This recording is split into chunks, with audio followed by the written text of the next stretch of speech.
everyone, today I'm going to be showing you how to make it look like you're using the force. Okay, so the first thing you're going to need is the ability to reverse a video. Like this. You're going to need the object you want to use the force on. Now this could be many things, and I hope you'll get ideas from, at the end of the video I'm going to show you some cool ways to use the force. So yeah. So once you have found that object, you're going to grab it and throw it. Interesting, right?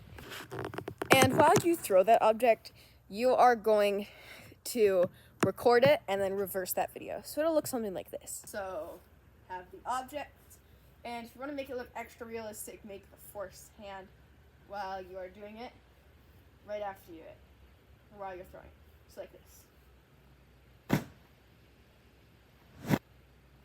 Then reverse that video and it'll look like you're using the force.